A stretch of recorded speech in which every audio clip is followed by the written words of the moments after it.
This is not Bob Staunton, genius broadcaster and throat-clearing phlegm spitter. Are you intelligent? If not, then subscribe and like the Tommy Boyds Shrine YouTube channel. This hour discusses gardening. Good timing. I was just going out for a very large fork in the shed, holding a tight grip on a hoe. I think I've soiled myself with excitement. Tommy Boyd.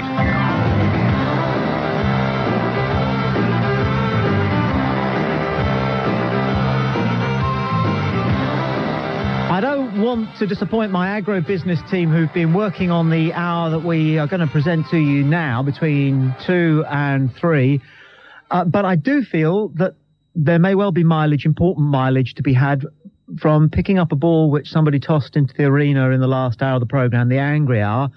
If you heard the call from the lady who practices yoga, who feels that the established church and one or two other religious sects has branded her work the work of the devil, and you want to comment either one way or the other on that, free call 0500 1053 89, be my guest.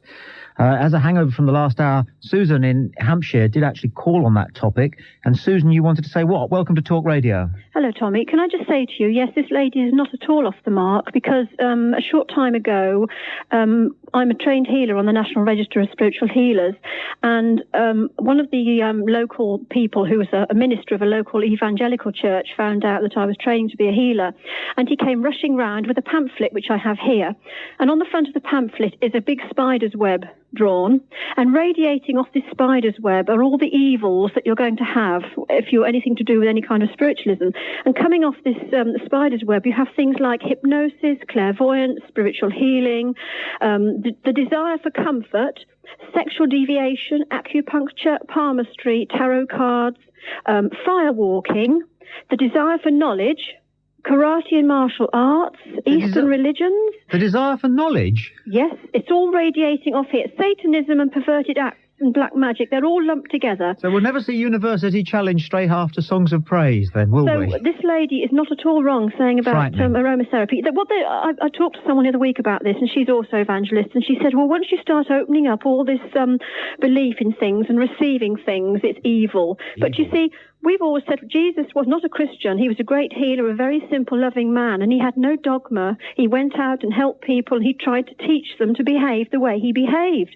But unfortunately, the organised church is now getting far away from what Jesus wanted to teach, and they are now governed by the dogma, the services that follow a route, and there's no actual feeling of what Jesus really wanted anymore. OK, Susan, thank you for that. Free call 0500 1053 89. If you want to worry that particular bone, feel free. But the prescribed hour that we had intended to put before you this afternoon from 2 till 3 has been inspired by the fact that so many people, and you know somebody, and it may be you, or you've certainly got somebody in your family who has used this bank holiday for one thing and one thing only, and that is their first trip so far this year to the garden centre. Garden centres will have been booming today, won't they? Wasn't yours? Exactly. The car park solid.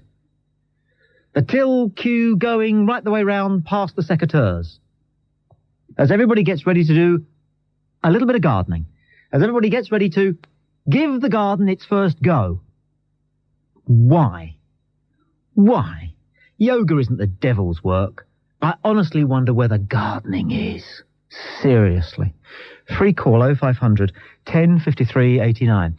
People who go out and potter in their garden, even if it only is a little square out the back, are tampering with forces they do not understand.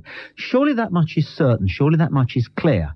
Now, of course, they will say, oh, but I've only got a little space, 20 foot by 20. It's not big enough to swing a cat. Agreed. But when you consider the scale of the gardening, the scale of the suburban gardening that goes on right across Britain, you're talking about a major cosmetic change to the landscape of this nation.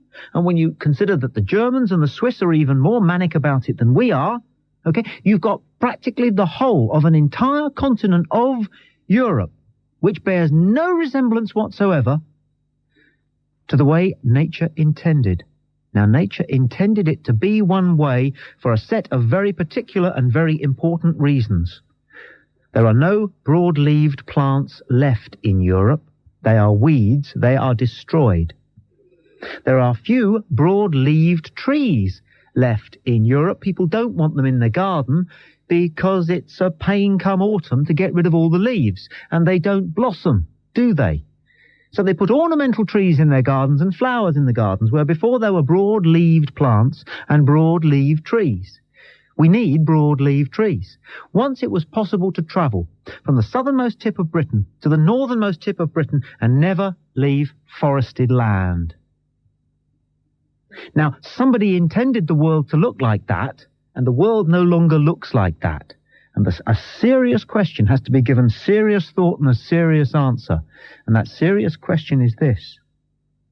Who do gardeners think they are? Who do they think they are, tampering with Mother Nature in such a self-righteous and complete way? Free call 0500 10 53 89. They love the idea that they are at one with nature when they're out there in the garden listening to what's left of the songbirds and the bees buzzing. But again, they're tampering with nature. They are changing the diversity of what grows and narrowing it, and consequently changing the diversity of what lives and narrowing it. There are fewer butterflies than there were when you were a child. You know that's true. There are fewer birds than there were when you were a child. You know that's true. The most frequently seen bird in Britain now is the seagull, and that can't be right. And this is all because people are tinkering with nature. Albeit with the best of possible intentions. They just want to make their garden a nice little patch so that when people come round, they'll say, oh, this is nice, you've been busy. But there are so many better things to busy yourself with. Free call 0500 10 53 89. We need weeds to breathe. We need weeds for butterflies to live on. And we need time with ourselves and with our thoughts and our immortal souls so that we too can flourish and grow. Otherwise, instead of being the broad-leaved plants of the forest who breathe and are strong, we as people end up as pretty little ornamental flowers of no good to anyone, although we smell quite sweet, but just so easy to snap off at the stem. Free call 0500 10 53 89. And what have they got against insects? Practically every insect that lives in the garden is viewed by the gardener as a pest. Of course, they'll rant and rave against the horrors of fox hunting, or the terrible things that the Japanese do to the whales. They've all got car stickers on their back. You go around the garden centre and you look, and on the back it's got, save the whales, save the fox. And yet what have they got in that cardboard box that they've just bought from the garden centre in the back of the car? Tins of poison and stuff to put down to kill animals, which are pests. Now let's have this one out. And we'll talk about yoga and religion as well. The number is free call 0500 10 53 89. I'm Tommy Boyd. This is Talk Radio. There's a good argument for listening. Roy has called from Aberdeen. You're on Talk Radio. Roy, good afternoon. Yeah, hello there, Tommy. I totally disagree with what you've been saying. I totally disagree with this greenery thing, this gardening thing. Mm. Now, the world is there, yes, naturally, and you feel that people should be growing naturally, but it's people's own gardens, and they should be able to do what they want with their garden. Mm. Now, you know, my friend I know, he has people around it a lot, you know, and he wants his garden to look respectable. You know, he has his barbecues with his oven and things like that. And I think that that's, you know, what the way it should be. Roy in Aberdeen. Well, he said so. I mean, you're not seriously telling us that you have a friend in Aberdeen called Lionel? Lionel? Lionel. Lionel? Lionel. You said you had a friend called Lionel. Did I? You did. I just said that a friend. I don't think you're from Aberdeen. You don't? I'm not in Aberdeen. But I'm from Aberdeen. I don't think you are. Oh, really? No. Why not? Well, because I know about things. Oh, that's good. I'm a student of human nature. Right. Is that all right? So where am I from then? Am I from, what, Mars or something? That isn't the point. I've got you, haven't I? Got me? Yes. Really? Yes. Right. Okay. Okay. But thanks for ringing. Okay. Yes. No, sorry. Got to get up a little bit earlier than that to catch this show out. Philip calls from London. You're on Talk. You can try. You're on Talk Radio. Philip, good afternoon. Hello, Tommy. Hello, Philip. Now, I'm talking about corporate agriculture. Are you? That's gardening is one side. It's like private motoring against heavy-duty transport. Because if it's not organic, that's going to danger and damage the environment. And also the clearance of the hedgerows. Now, since the Enclosures Act hundreds of years ago, they've been setting up hedgerows, which has preserved wildlife from the forests that used to be. And now the hedgerows is gone. They've got these big combine harvesters come from America, like the Midwest Dust Bowl they had. And that has got as much to do with loss of wildlife on all the creatures that have disappeared, because I used to do hedging. Well, that may well be true, Philip, and it may well be valid in its own context, but if you're going to attach your concerns about agriculture to this programme, which is about suburban gardening, you're going to have to push out the following boat, which is that farmers are nothing more than giant gardeners. Jobbing gardeners on a grand scale. You are saying that? Well, that's right. And also, we don't want that non-organic stuff that the garden centres are putting out, and also the corporate agriculture is putting out. Can I make a point about the religion as well? Well, I suppose so. Well, listen, it's all tied in with the Garden of Eden, isn't it? They don't want knowledge. They don't want knowledge out, so they sort of tend to diminish anything that people want to learn about. And that is because the state of grace goes right back to the state of grace in Genesis, doesn't it? Some fascinating views. A real kaleidoscope of opinion. We welcome now Louise, who calls from Glasgow. You're on Talk Radio, Louise. Hi. Hello. Hi. I totally agree with you. It's basically people want to have like wee ornaments in their garden and wee gnomes, but they don't want to put any, like wildflowers and different things like that back into their garden to encourage, wildlife. They should leave it. Mm-hmm. They should leave their garden so that whatever nature wants to grow there will grow there. I know. I know. So also a thing on open cast mining and different things like that totally destroy nature. They always say that they're going to put it back, but it never does. Things like that. and I've just got a house with a garden, and I'm going to introduce all the wildflowers back into it. Has it got a lawn? Yeah. Leave it. Yeah. Just leave it. If you don't cut a lawn, do you know what happens to it? Yeah. It comes up to about your shin, and then it stops. And it seeds. And you get clouds of butterflies and beautiful honeybees. But people like to have this lawn that's so smooth you could play croquet on it, except they won't allow anybody to walk on it. That's you just right. have to look at it.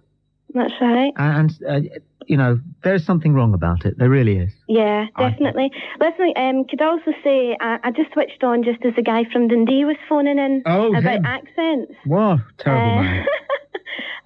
So obviously I didn't know what you had said or anything. All I said was that if you're going to be what's called a colour commentator on football matches, Louise, you have a commentator who says things like, so that's it, 1-0 to Manchester United, Kevin. And then this bloke comes on who used to be a footballer, and he says something like, yes, the reason that was a goal was because when you play with a flat back four, you have to make sure that you all make the offside advance simultaneously. See, in other words, he says the expert things. But my point was that on Sky Television, they only use expert commentators with a thick Scottish accent. Do you not think that, even when they're English or Scottish, they all talk the same? Like the boys done well, and they speak, funny. That's the text that they use. Yeah. But it has to be said that there is something more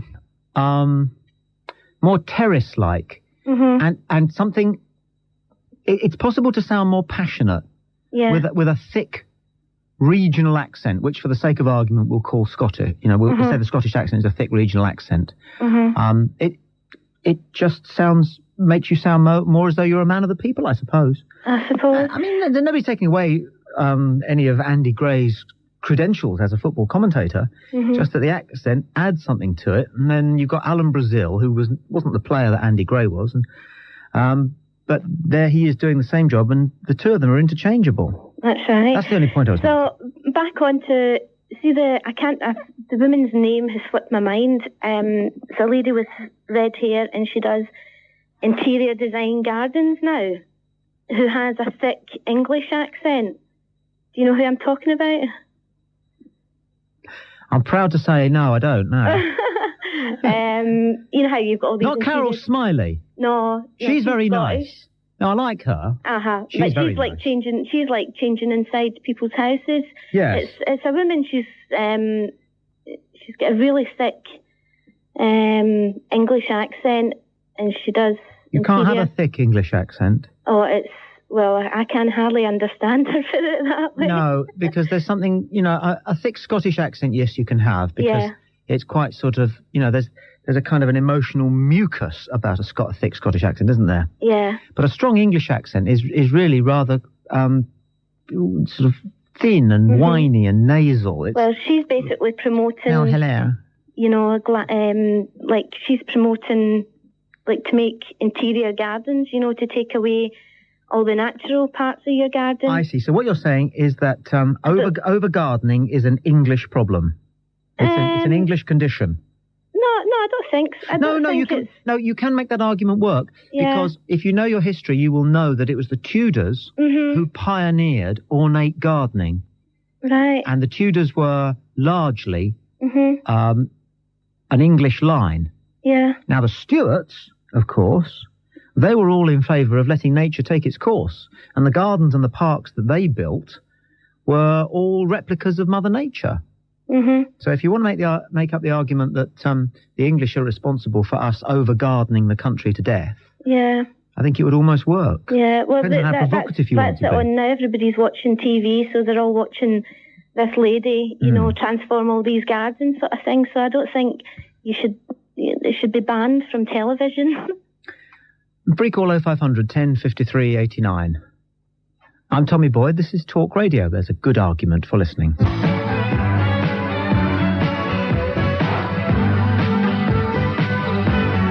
Sean is our next caller, calling from Paisley. You're on Talk Radio, Sean. Hello, Tommy. Hi. I was wanting to say about the women who'd been speaking about the yoga and the evangelists having a go at them and all that. Yes. But I was in a church for about 5 years ago, and I was a Pentecostal. And it's a very all too common attitude towards anything which is not strictly orthodox, is that its origin is demonic. And I don't think people actually realise that there's now hundreds of churches throughout Britain. And this is the view of the people who are responsible for, preaching there. And this is actually, I don't think people I think they think this is, some isolated aberration that they're hearing about, and it's actually much, much more common. And it's a very, I think people should know that and should be aware of it when they get these leaflets through their door, They tend to think that a cult is, the Moonies or the Mormons or the Jehovah's Witnesses, But the local, say, Baptist church or, whatever it might be, they don't think of it in the same way. And most often it's probably appropriate that they don't think of it in the same way, But there's a growing number of people now, and they're fundamentalist, Bible preachers, and they see the world as a dark place, which is full of dangers, and, normal people who, happen to be into yoga, are not normal people who happen to be into yoga. They're people who are being led astray down a dark path, You see, it just goes to show that people in the church don't do much yoga, do they? Because if they did, they would know. Exactly. That, you're not going to become evil. That's right. All you're going to do is become supple. Yes, exactly. Is the devil supple? Well, that's right, and it's quite interesting how I was like, this guy, anyone's entitled to believe what they believe, right? What I object to is when they disguise those beliefs. I don't go along with that. Right, okay. I don't believe that everybody is entitled to believe what they believe. Right. Why not? Well, you've got to earn your opinion. Yes, but once you've earned it, you're not then entitled to believe it, even if it's wrong. Yes, you are, provided you can show that you've earned it to yourself and to anybody who inquires as to whether your opinion is valid. Yes, I agree with that. Ah, right, good. That's fair enough. It is, isn't it? Yes. Well, I've enjoyed talking to you. Thank you, Sean. Thank you. What do you do now, then, that you're free of the cloth? Nothing very much. I write some poetry, and that's about it. Not very exciting. Nice to talk to you. Thank you for your call. Free call 0500 1053 89. I see the devil doing a bit of yoga. Mary calls from Newcastle. Mary, you're on Talk Radio. Good afternoon to you. Hello, Tommy. Hello. You're nearer God's heart in the garden than anywhere else on earth. Well, what about church? Church? Yeah. Oh, yes, definitely. But the thing is, in a garden, you don't have to get to the actual building. But I've got a little oasis of peace here. Yeah. I've got no worries. I've got birds flying in and out, and I've had 7 visitors today, all pinching me plants, swapping, and helping me with cutting the lawn. I'm a great organiser. I think myself, why you don't like gardening is so your wife asked you to cut the lawn this morning, and this is your revenge. No, that simply isn't true. No, I don't. It sounds like it. No. Oh, Mary, you're not going to get me like that. No. As with the basis of most of the propositions which we put forward on this programme, Mary, it's a fundamental piece of philosophy which we're tinkering with, you see. We're wondering whether one is, in fact, at one's most serene and contented when one is distracted from the important things. And if so, then pottering around in the garden might be jolly good for the immortal soul, which is great. But the point is this, it's not very good for the planet. Yes, but you can relax in a garden. It's not about you, Mary, it's about the planet. Well, you can relax doing lots of things. You can relax reading a good book. What about people on low incomes that's growing their own food? I have a daughter that grows all her own food. Yes, we're not talking about that. We're talking about people who mess around with the garden for planet. Ornamental reasons. That damages the planet. Oh, no. A thing of beauty is a joy forever. Its loveliness increases. Carry on. I think... it will never... A thing of beauty is a joy forever. Its loveliness increases. Oh, good. It will never pass into nothingness, but still will keep... What a clever boy. A bower quiet for us. Yeah. And asleep. Oh, that's lovely. Yes. No, it's Keats. Yes. It's a poem he wrote about why people shouldn't faff around with a trowel. No, that is not true. No, you don't know Keats very well. No, that was Isabella and the Pot of Basil. You're quite right. Yes. That's a lovely... I've got the picture just in front of us about that. About Isabella and the Pot of Basil. We own that in Newcastle upon Tyne. You don't own it in Newcastle upon Tyne. You can't own a work of art. I said Newcastle upon Tyne does. Well, owns what? The Isabella and the Pot of Basil. No, you don't. Well, we hold it in perpetuity for our children. Well, what good's that then? Because I can go and look at it. I couldn't afford it. What are you on about, dear? Isabella and the Pot of Basil. Yes. You know what the Pot of Basil was? Yes. What? I love his head in. Yes. In the pot. She cut his head off and put it in a pot. Yeah, I know. And grew basil with it. Yeah, I know. Yeah, my basil doesn't grow half as well. But in your wonderful wacky world, Mary, it's in Newcastle upon Tyne where it belongs. No, it doesn't belong anywhere. No. No, but the thing is, we have got that in Newcastle upon Tyne. Right. Yes. Let's talk to Carol, who calls from Leeds. Carol, you're on Talk Radio. Good afternoon. Good afternoon, Tommy. Hello. I'm proud of my elm tree in my garden. You are? I am. Why? Because it's probably one of the few elm trees that survived the Dutch elm disease that ravaged the country. It's a very old one. Yeah. And it lives in my garden with lots of beech trees. Mm-hmm. And everything that comes off them naturally mulches the soil. And all the goodness goes back into the earth. And I'm really proud of it. You are just typical, aren't you? Why is that? Typical. Well, how can you be proud of the elm tree? Do you have any idea what went into growing that elm tree? I've no idea. It was here a long time before I was. That's exactly my point. So what on earth makes you proud of it? Because I am. Because I'm proud to be looking after it. But you're not. Yeah, I am. It doesn't need you. Of course it does. It doesn't. Yeah, it does. It needs the occasional prune. The arrogance of you gardeners is beyond me. You get some seeds, the magic of which no scientist can explain. Yeah. And you put them in some soil and you put them in a hot house And then 6 weeks later, you've got something, and you think it's you. Yeah, but I don't have a hot house. I've just got a very natural garden. The thing that grew your elm tree and the thing that sustains every tree on this planet is something that's far more mysterious than you or I, Carol. Which is what? Well, you know what. Nature or, well, something that's what else. I'm saying. I've got a very natural garden. It isn't cultivated. It's not full of chemicals. No. And if I put lots of chemicals down, who knows what would happen to my elm tree and my beech trees. It's very natural. Yes. There's lots of butterflies because I encourage them with the buddleias that are planted, which again are very old, but without my care, they would run riot and they wouldn't flower. So I look after them, and the butterflies come, and the hedgehogs come, and the frogs and the toads come when they're on the way to the watering place. Right. And that's what it's all about. Well, you're nearly a convert. Yeah. But you've got to shed this idea that it's got something to do with you. Well. That's what annoys me. But you've got to be proud of it, not because you've done it yourself, but because you're there looking after it and helping it along. I was listening to a grotesque programme on one of the BBC national channels over the weekend. Yeah. And there were a bunch of people in a hall and 4 or 5 men and women up on the stage as if they knew something. And somebody asked a question about ivy. And this old dodder, he made everybody laugh, but he wasn't very funny. He said, well, if I'm walking along with my wife and I see an hedgerow and it's got ivy in it, I lean across and I pulls that ivy out because I will not have ivy. And everybody laughed at this character because he's a character. But I thought to myself, well, we're not.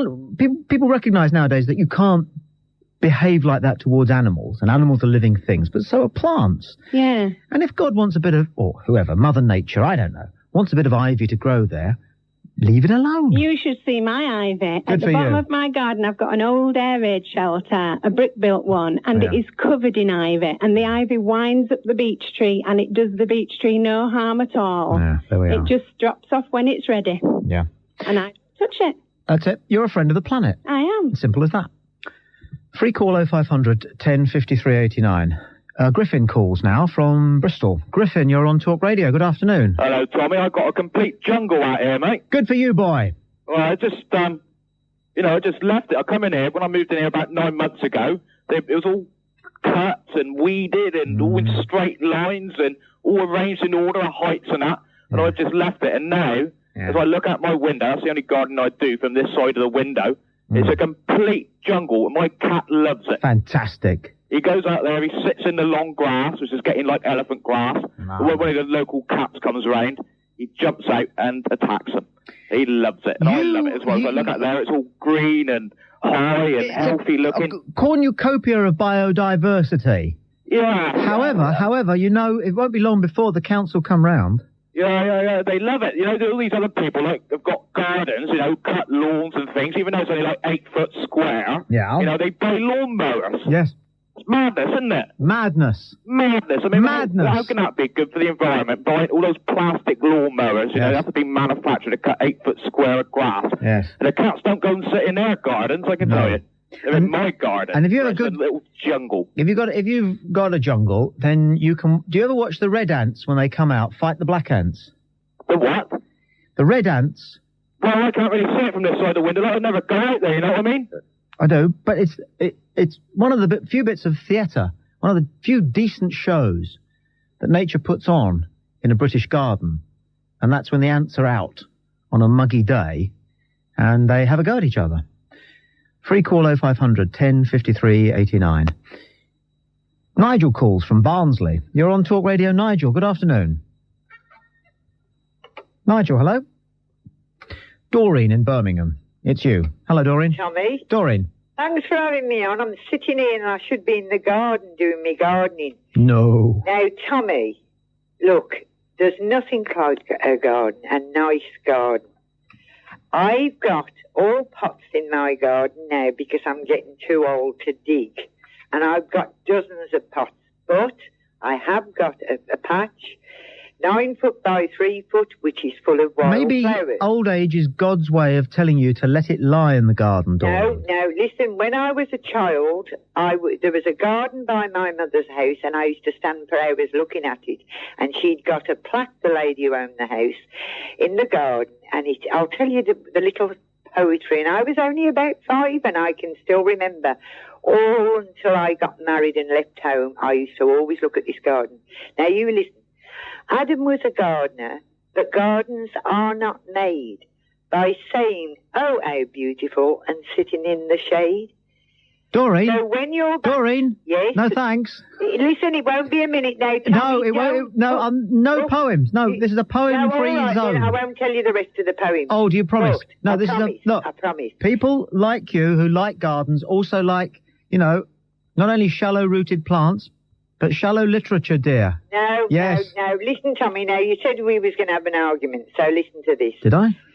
I've always loved my garden, and you're the nearest thing to nature, and God is the garden. Now, Tommy, I feel you're a man of my own art because you like meditation. At one time, I didn't like you because I thought you was too bombastic. Then the more I listened to you, the nicer I thought you was, because I understand now you was just trying to wind people up, which is part of your show. Doreen, if I'm not interested in this, how can the listener be? Yes, but Tommy, listen, you know, with your meditation belief, yes.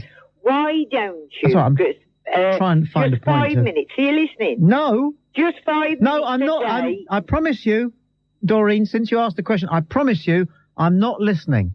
Oh, okay. Tommy. Is that all right? Meditate 5 minutes a day and let people know how nice meditation is. Please, Tommy. Just 5 minutes out of your programme. Are you there? Yes. You're lovely, Tommy. No. Free call 0500 10 53 89. Joyce calls from Devon. Joyce, you're on Talk Radio. Good afternoon. Hello. Hello. Hello. Hello, Tommy. Hello, Joyce. Hello, Tommy. Hello, Joyce. Have you got a garden? Yes. Is it nice and wild? Yes. Is it really? Yes. I don't believe it. Well, you're a liar too, and a strumpet, possibly a harlot as well. So yes, don't you come on the show and insult me, because you'll get much worse than you give. Probably all of those, Tommy. Really? My husband and I are in our 70s, and we live in a council house. What's that got to do with anything? You're lucky that we listen to Talk Radio, actually. No, I'm not lucky that you're lucky that you've got me to listen to. No, I don't think so, Tommy. I think, actually... What an arrogant point of view. Yes. I'm lucky that you listen to me. Pardon? I'm lucky that you listen to me. Really, Says yes. who? Well... I don't want to pursue that, Tommy. Don't bring it up then. Just let me say that we live in a council house, Tommy, and we're not allowed to let our gardens go wild.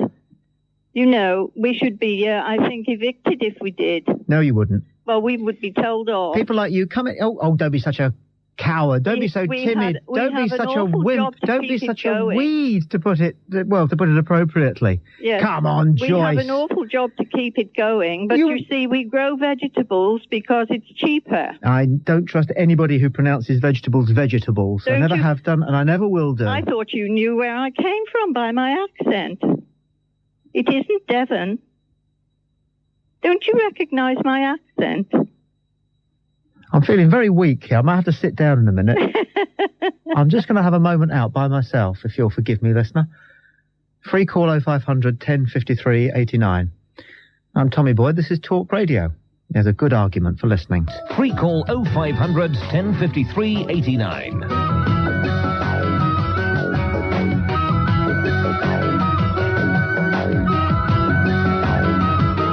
Some people could do with being pruned, but not the garden. Let it lie.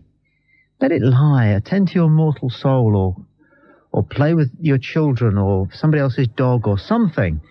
Anything other than faffing around in your garden. Tio calls, I beg your pardon, from Aberdeen. Tio, you're on Talk Radio. Good afternoon. Hello, Tommy. Tio. Yes.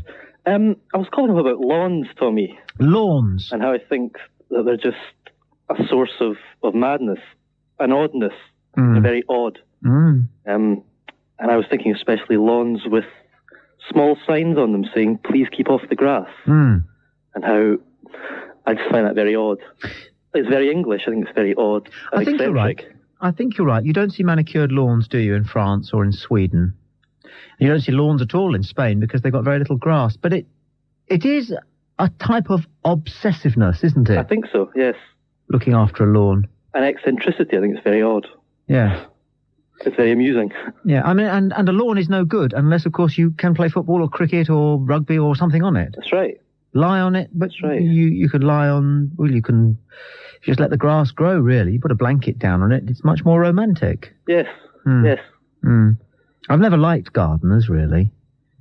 My garden's actually all laid down in gravel, so it's quite low maintenance. That's what they call it, isn't it? They call it that, an ugly garden. They call it low maintenance. Yes. Yes. Tia, thanks for your call. Free call 0500 1053 89.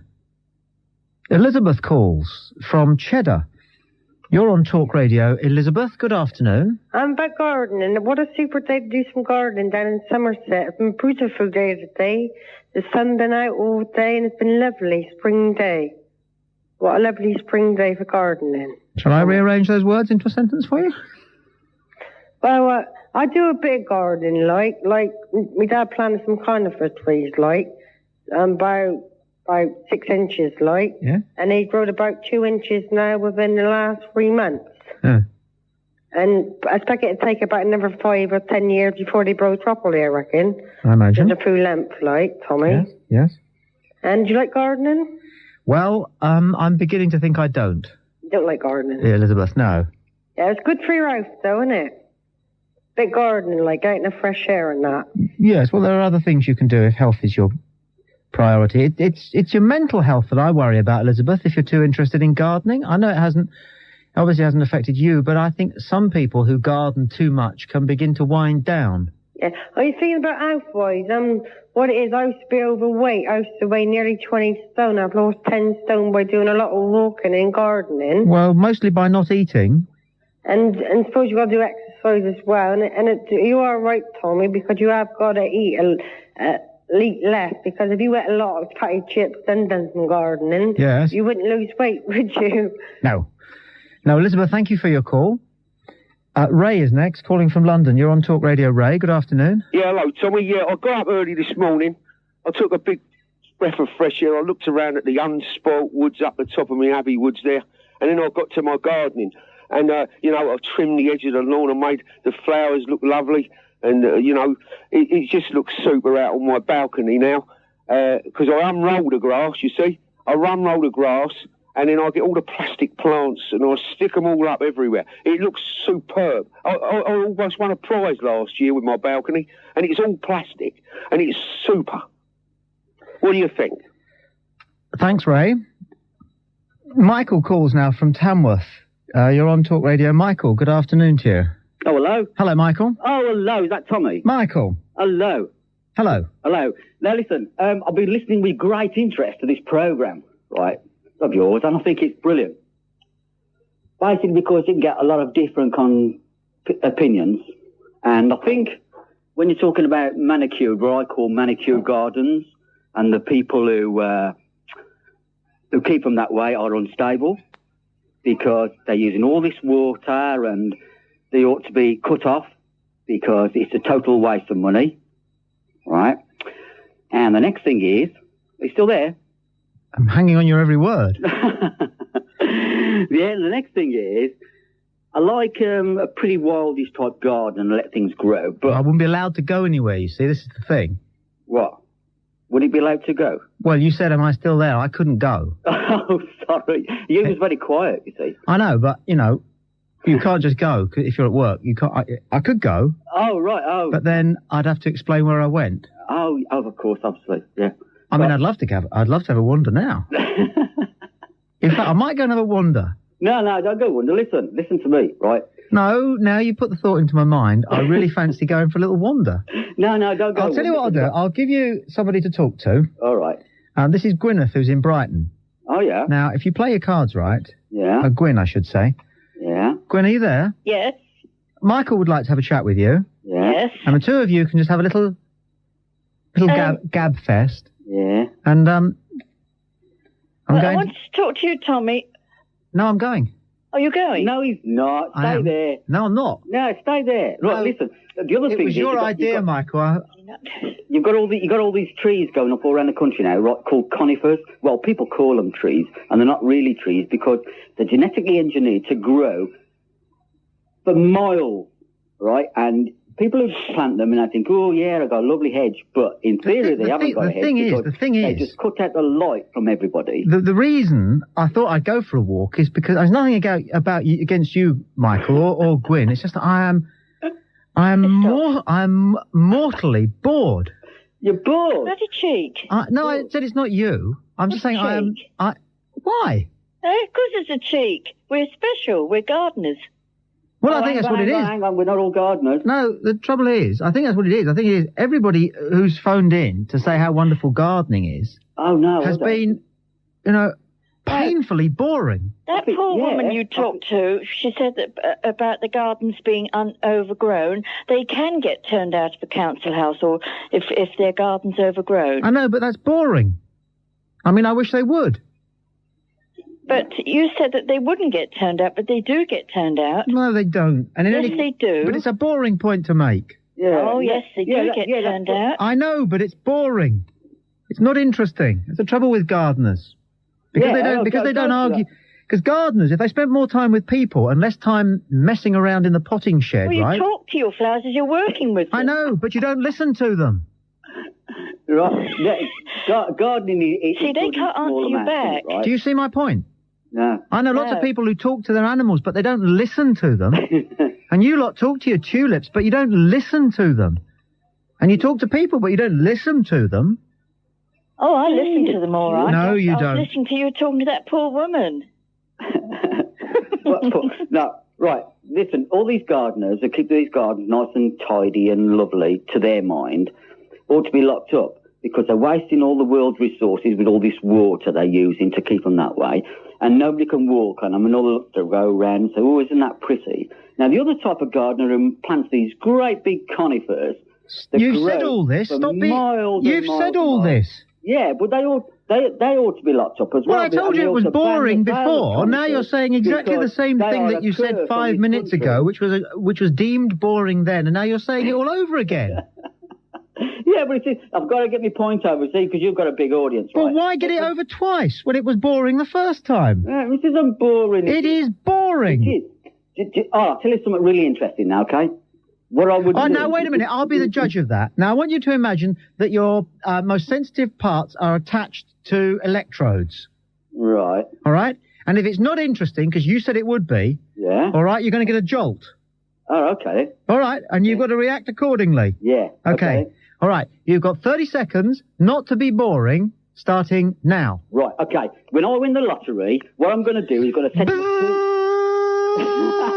No, you wouldn't be laughing. You wouldn't be laughing if I gave you the full 240 volts. A team of 100 people with chainsaws, and we're going to go around the country and cut down conifers. No, right? I'm going to keep this going for the rest of the show because obviously during bank holiday people aren't prepared to actually put the intellectual and articulate muscle into their calls, and I'm not having it because I'm up here working. So should you if you're going to call, for goodness sake. So from now until the end of the show, if you want to call and it's not sufficiently interesting, you've got to imagine that your more sensitive parts are attached to electrodes. Think of me as your least favourite South American dictator. Should be fun. Free call 0500 10 53 89. I'm Tommy Boyd. This is Talk Radio. There's a good argument for listening. Nobody's allowed to drone. If they do, they've got to imagine that they're attached to a couple of electrodes. Listen to the radio. Tina calls from Liverpool. You're on Talk Radio. Tina, good afternoon. Ow! I haven't switched it on yet. The implication is that you were droning even before you opened your mouth. Well, not really. I have one question to ask you. Yes. My dear boy. Yes. Where were you educated? In London. In London. Say. Now, you're terribly bored with the programme, aren't you? You just said, no, don't interrupt, you said you're bored. Why don't you go home and give the job to someone else who's going to enjoy it and get well paid?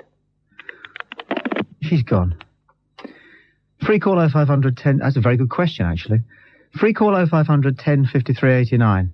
It's very well paid, actually, Tina, since you're obviously jealous of that fact, and since, obviously, they keep sending your tapes back.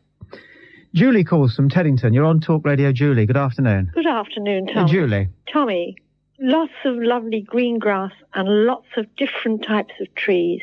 Absolutely beautiful. They give us oxygen. They help cut down all the carbon dioxide that is around us at the moment, and they enable us to breathe more, in a better fashion. And when I get up in the morning, and I only share, 3 flats with these trees and grass, and just to look at the grass and the trees, it does something for the soul, Tommy. It really does. Now, you see, again, I think you've missed the point here. First of all, if we're worried about planet Earth, we should leave it alone, because we are tampering with things we don't really understand. That's true, isn't it? Yes. And it's a bit presumptuous of us to think that we can improve on what Mother Nature gets up to. Yes, but Mother Nature plants plenty of grass and plenty of trees if we just let things be. No, there's no law. There are no lawns in nature. I meant the lawns that you mentioned earlier with the very high grass, etc. Yes. And that, you can walk through and they sort of swish, Absolutely beautiful. Yes. It's a great pleasure to look out on grass and trees. It really is. And not to look out on little gardens full of gnomes and little plants and blue. Oh, horrible. Exactly. Horrible. Exactly. Dave calls from Margate. You're on Talk Radio, Dave. Good afternoon. Hello, Tommy. Dave. How are you, mate?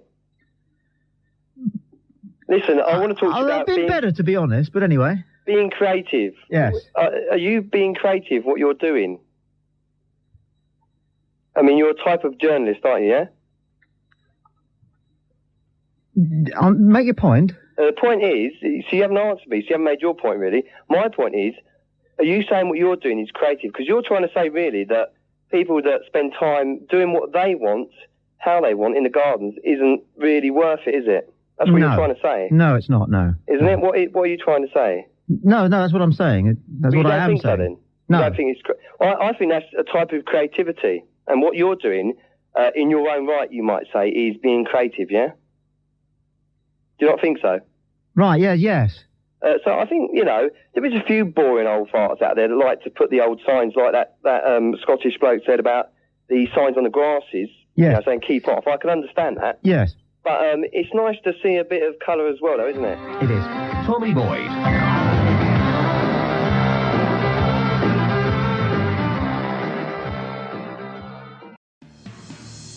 This is definitely not Bob putting a funny voice on. Click like and subscribe to the Tommy Boyd Shrine YouTube channel, and we may get more Bob Staunton. Now, if you'll excuse me, I am going to stick laxatives in Tommy Boyd's coffee. If he won't call it quits, I'll make him strain with the squits.